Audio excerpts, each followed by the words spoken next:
할렐루야. 사랑하는 성도 여러분, 지난 한 주간도 주 안에서 평안하셨습니까? 오늘은 호세아서 10장에 있는 말씀을 중심으로 하나님의 은혜를 나누려고 합니다. 이 시간 묵은 땅을 기경하라 라는 제목으로 말씀을 나눌 때 하나님이 기뻐하시는 삶의 열매를 맺기 위하여 우리에게 필요한 것이 무엇인지 말씀을 통해 돌아보는 시간 되기를 바랍니다. 오늘은 2021년도 전반기를 마무리하는 주일 예배를 드리고 있습니다. 우리는 코로나로 인하여 2020년도를 어선하게 마무리했습니다. 그리고 그렇게 2021년을 맞이했습니다. 그러나 어선하게 새해를 준비하고 또 맞이했지만 나름대로 계획을 가지고 있었고 새해는 뭔가 새로운 마음으로 하나님이 우리에게 맡기신 일들을 감당해 보겠다라는 결단도 했습니다. 하지만 우리가 6개월의 시간을 보내고 잠시 뒤를 돌아본다면 뭔가 허전하고 공백이 크다라는 것을 느낄 때가 있습니다. 이처럼 우리가 언제나 우리의 뒤를 돌아보고 과거를 회상하는 것이 유익한 것을 우리에게 남기지는 않습니다. 왜냐하면 우리의 삶을 돌아본다는 것 자체가 우리에게 반성의 시간과 뭔가 잘못한 것을 찾는 그런 시간으로 다가서기 때문에 그렇습니다. 하지만 하나님께서 주신 오늘의 시간이 우리에게 새로운 출발과 또 새로운 시작을 할 수 있는 날이기 때문에 하나님이 예비하신 풍성한 생명을 더욱 온전하게 누리기 위해서 우리는 과거를 돌아보고 오늘을 새로운 날로 맞이해야 하는 줄 믿습니다. 농부는 가을에 추수를 마치고 다음에 농사를 준비하면서 풍성한 열매를 기대합니다. 그러면서 좋은 씨앗을 구별하고 또 1년 동안 사용했던 농기구들을 점검하면서 다음에 농사를 돌아보게 됩니다. 그리고 이 씨앗을 뿌릴 때가 되면 좋은 밭을 만들기 위하여 겨우내 묵었던 땅을 갈아엎는 수고를 감당하게 됩니다. 물론 농사를 지을 방법에 따라서 또 무엇을 짓느냐에 따라서 농사 순서는 조금 달라질 수 있습니다. 하지만 이 밭을 갈아엎는다는 것은 농사의 가장 기본적인 것이기 때문에 농사를 짓는 사람들, 농부들은요, 수고를 아끼지 않는 것입니다. 농부가 수고하며 땅을 갈아엎는 것은 밭갈이를 통해서 이전 작물의 뿌리를 제거하고 토양이 많은 영양분을 흡수하여 좋은 열매를 얻게 하려고 또 그것을 돕게 하려고 밭갈이를 하는 것입니다. 단단한 땅은 작물의 성장을 방해하게 됩니다. 영양분을 흡수할 수 없고 또 산소도 충분히 땅에 공급되지 않기 때문에 그렇습니다. 하지만 부드러운 흙은 씨앗이 뿌리를 내릴 수 있도록 돕고 또 땅에 영양분이 충분히 흡수될 수 있도록 도와줍니다. 그리고 물이 잘 빠질 수 있도록 만들어줘서 농사에 많은 도움을 주고 있습니다. 때문에 어리석은 농부가 아니라면 묵은 땅 또는 단단한 땅에 씨앗을 그냥 뿌리는 사람은 없습니다. 우리가 흙 위에 씨앗을 뿌리고 열매를 거두는 농부들은 흙이 살아가는 소리를 들을 수 있다라고 말을 합니다. 때문에 그들은요, 살아있는 땅을 만들기 위해서 많은 시간을 투자하고 또 최선의 노력을 기울이고 있습니다. 그러나 아무리 좋은 땅이라 하더라도 오랜 시간 또 오랜 동안 사용하지 않는다면 그 땅은 점점 나빠지게 된다라는 것을 사람들은 알고 있습니다. 그리고 이런 땅을 사람들은 묵은 땅이라 부르고 있습니다. 그런데요, 이 묵은 땅에다가 농사를 짓는 사람은 없습니다. 왜냐하면 묵은 땅을 그냥 사용해서는 좋은 열매를 얻을 수 없기 때문에 그렇습니다. 신약성경 마태복음 13장 7절에 보면 이런 말씀이 우리에게 선포되고 있습니다. 더러는 가시떨기 위에 떨어짐에 가시가 자라서 기운을 막았고, 이 말씀처럼 묵은 땅에 씨앗이 뿌려지게 되면 그 가시덤불로 인해서 씨앗이 자라고 싹이 나고 또 뿌리를 내리는 것을 방해한다. 그래서 열매를 맺을 수 없다라는 것을 우리는 잘 알고 있습니다. 그런데 안타까운 것은요, 이스라엘 백성들의 모습이 이러했다라는 것입니다. 이스라엘 백성들은 하나님께서 허락하신 이 가나안 땅, 적과 꿀이 흐르는 그 가나안 땅을 황폐하게 만들어 버렸습니다. 그리고 자신의 신앙도 묵은 땅이 되도록 했다라는 것입니다. 때문에 그들은요, 하나님께서 기뻐하시는 삶의 열매를 맺을 수 없었습니다. 호세아 선지자는 오늘 우리가 함께 나눈 10장 13절의 말씀을 통해서 이스라엘 백성들이 어떤 모습을 가지고 있는지 보여주고 말해주고 있습니다. 악을 밭가라 죄를 거두고 거짓 열매를 먹었다라는 평가를 이스라엘 백성들은 받고 있습니다. 그들은 자신의 영혼을 무너뜨리는 죄의 일에 열중했습니다. 밭을 갈아엎어서 새로운 것을 만드는 것이 아니라 그냥 죽음의 열매, 어떤 열매도 맺을 수 없는 그냥 그런 땅을 만들고 있었다라는 것입니다. 그들이 받은 평가는 또한 이것입니다. 네 길과 네 용사의 많음을 의뢰하였다. 이런 평가처럼 이스라엘 백성들은요, 피조물을 의지하였고 자신의 힘과 능력과 지혜를 의지하며 세상을 살고 있었습니다. 그래서 하나님이 주신 그 좋은 땅 가나안, 또 하나님이 세우신 신앙 공동체, 이 이스라엘 공동체를 아무것도 열릴 수 없는, 아무 열매도 찾을 수 없는 묵은 땅이 되게 했다라는 것입니다.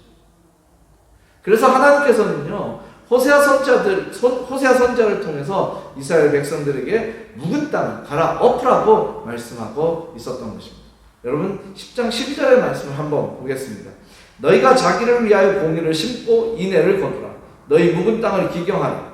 지금이 곧 여호와를 찾을 때니 마침내 여호와께서 오사 공의를 비처럼 너희에게 내리시리라. 하나님이 이스라엘 백성들에게 원하셨던 것은 그들의 묵은 땅을 갈아엎는 수고를 하는 것입니다. 그래서 하나님께서 예비하신 새로운 생명의 기쁨을 누리는 것이고, 또 하나님께서 그들에게 주신 좋은 열매를 얻으면서 살아가는 것이었습니다. 하나님은 그들에게 묵은 땅을 기경하라고 말씀하셨고, 그렇게 한다면 비를 내려서 사랑의 열매를 맺게 하겠다라고 말씀하고 있습니다. 저와 여러분들이 오늘 호세아 10장 10절과 13절의 말씀을 가지고 은혜를 나누고 있는데, 우리는 이 말씀에 좀 더 주목해야 합니다. 특별히 12절에 있는 말씀, 너희 묵은 땅을 기경하라고 하신 이 말씀을 우리는 주목하고, 또 그 말씀이 오늘 우리에게도 동일하게 적용되고 있다는 것을 알고 있어야만 합니다. 하나님께서는 저와 여러분들에게 좋은 것을 주셨습니다. 하지만 우리가 우리의 삶을, 또 우리의 신앙을 묵은 땅이 되게 했다면, 하나님께서 아무리 좋은 것을 주셨어도 우리의 삶 속에서는 하나님이 기뻐하시는 삶의 열매가 나타날 수 없다라는 것을 기억해야 합니다. 농부들은 묵은 땅을 갈아엎고 씨앗을 뿌립니다. 왜 그러냐면 좋은 열매를 얻기 위해서 그렇습니다. 아까도 말씀드렸지만 묵은 땅을 그냥 두어서는 어떤 열매도 얻을 수 없다라는 것입니다. 여러분, 신앙의 농사꾼인 우리가 정말 믿음의 좋은 열매를 풍성하게 얻기 위해서는 신앙의 묵은 땅, 또는 우리 삶의 묵은 땅을 갈아엎을 수 있어야만 합니다. 그렇지 않으면 우리 삶에는, 우리의 믿음에는 하나님이 기뻐하시는 열매가 나타날 수 없습니다. 이 시간 말씀을 통해서 자신에게 남아있는 신앙의 묵은 땅이 무엇인지 찾아보고, 또 그것을 갈아엎어서 하나님이 기뻐하시는 그 믿음의 열매, 또 삶의 열매들이 우리 가운데 풍성하게 나타나기를 바랍니다. 자, 그럼 말씀 속으로 좀 들어가 보겠습니다. 무엇을 신앙의 묵은 땅이라고 말할 수 있느냐? 이 말씀에 답을 찾기 위해서 우리는 신약과 구약 성경을 좀 나눠서 볼 것입니다. 여러분 말씀을 좀 잘 찾아서 따라와 주시면 좋겠습니다. 신앙의 묵은 땅에 대하여 성경은 형식적인 신앙이라고 말하고 있습니다. 신명기 6장 6절에 있는 말씀을 보면 이렇습니다. 오늘 내가 네게 명하는 이 말씀을 너는 마음에 새기라. 하나님께서는 모세를 통하여 이스라엘 백성들에게 계명을 주시고 하나님의 뜻이 무엇인지 알려주셨습니다. 그러면서 그 말씀들이, 하나님의 그 뜻이 돌판이 아니라 그들의 마음판에 새겨지기를 원하셨어요. 그것은 하나님의 말씀이 그들의 삶 가운데 살아 움직이는 것으로 적용되고 나타나기를 원하셨기 때문에 그렇습니다.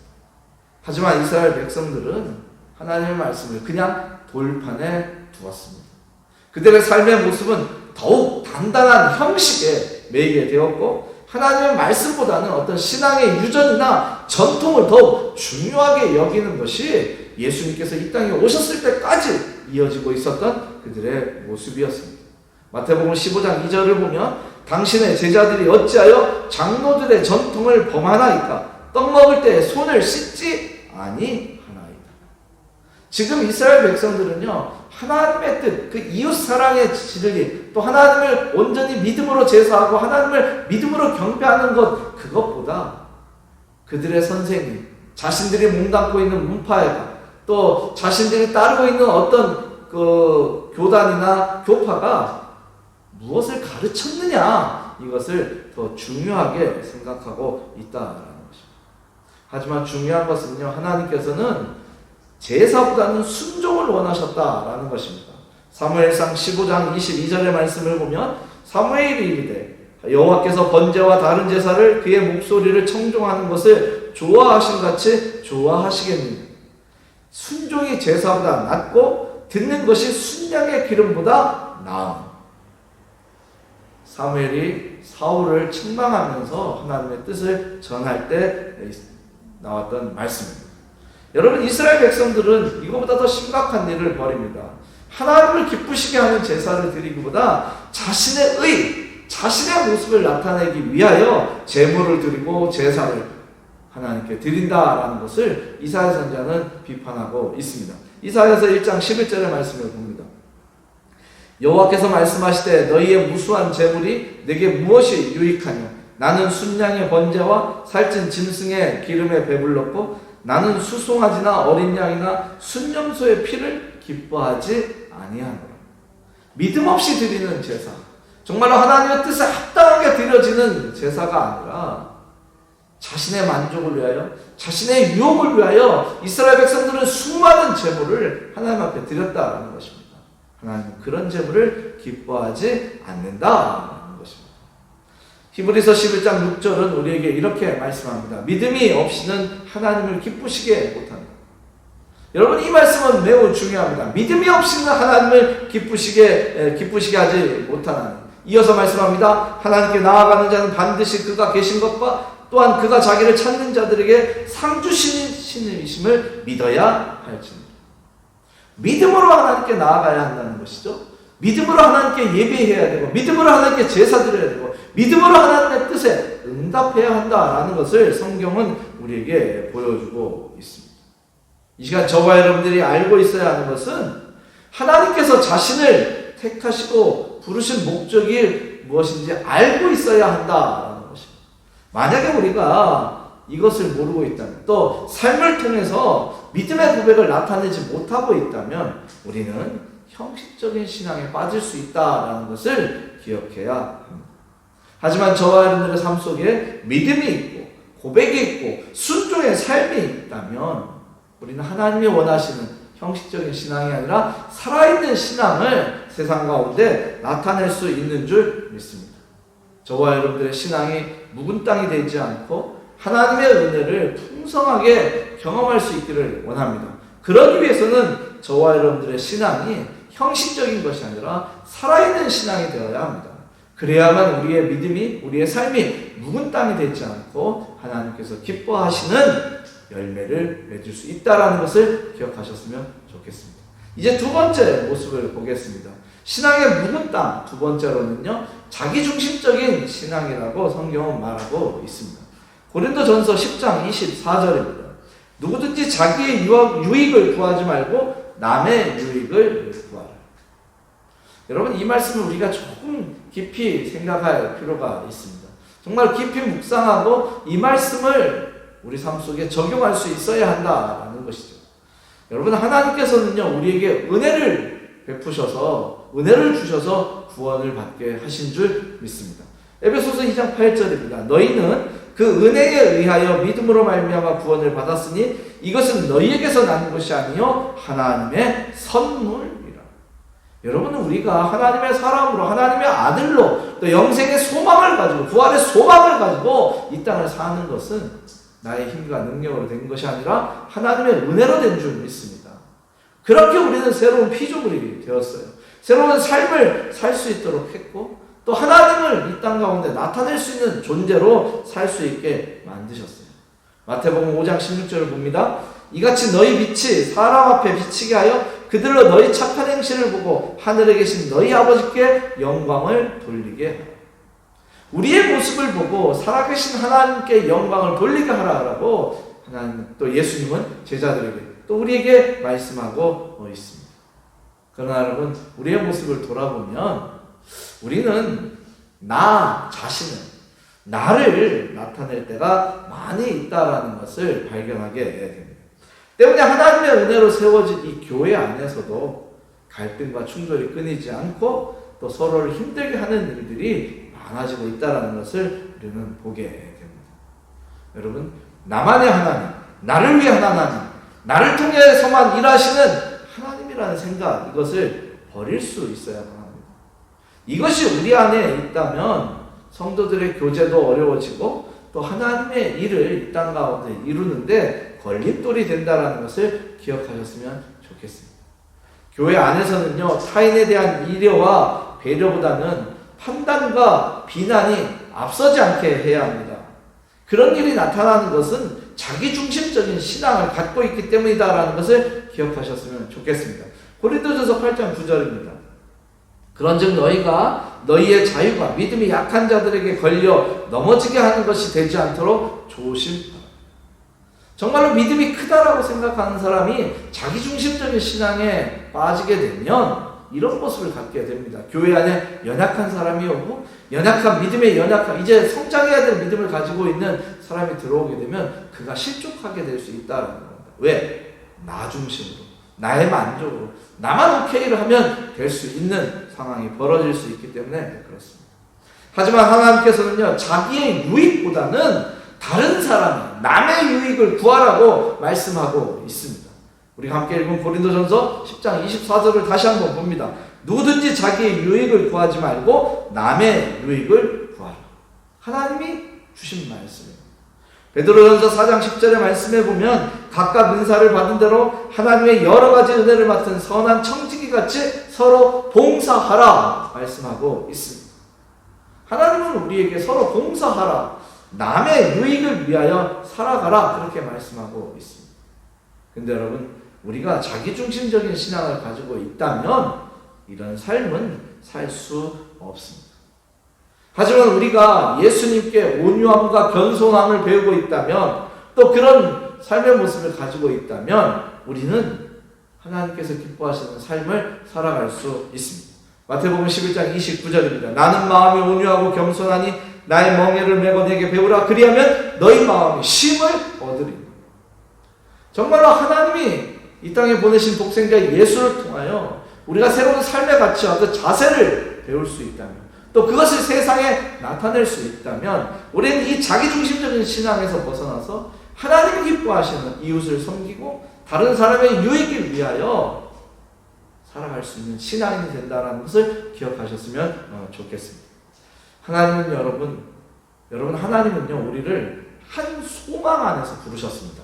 에베소서 4장 4절입니다. 몸이 하나요 성령도 한 분이시니 이와 같이 너희가 부르심이 한 소망 안에서 부르심을 받았다. 여러분, 농부들이요, 혼자서는 그 일을 하기 어렵습니다.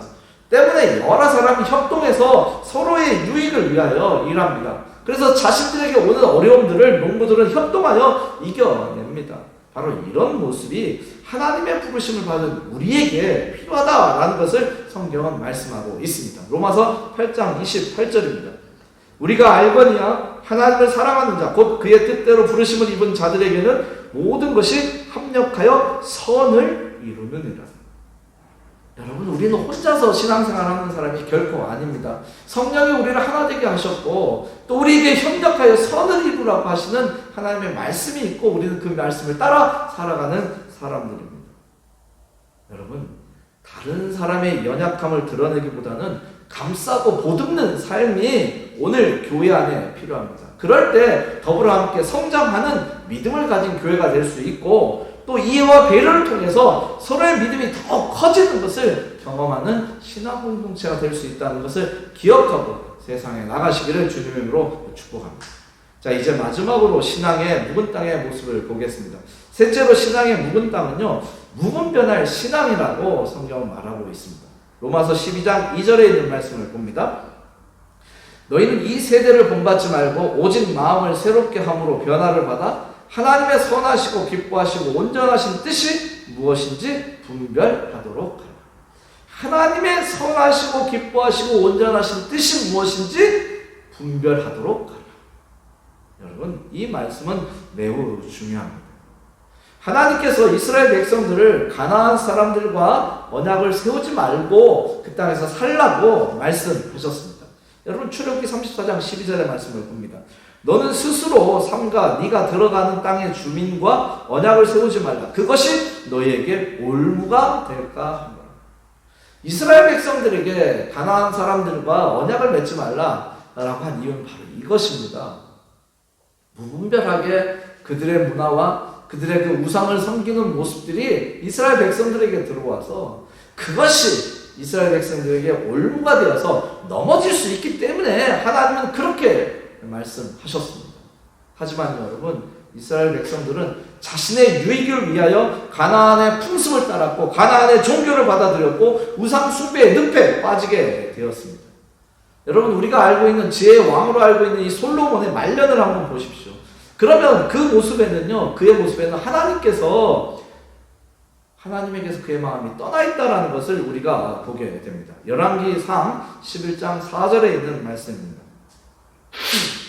솔로몬의 나이가 많을 때에 그의 여인들이 그의 마음을 돌려 다른 신들을 따르게 하였으므로 왕의 마음이 그의 아버지 다윗의 마음과 같지 아니하여 그의 하나님 여호와 앞에 온전하지 못하였습니다.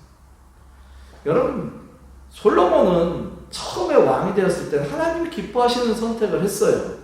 지혜를 구하며 하나님의 뜻에 맞게 자신에게 주어진 왕국을 다스리려고 했어요. 하지만 그가 많은 여인들, 이방의 여인들을 궁궐에 거주하게 하면서 그는 그들이 가지고 왔던, 그 이방 여인들이 가지고 왔던 우상을 함께 섬기면서 하나님에게서 마음이 점점 떠나고 있다는 것을 보게 됩니다.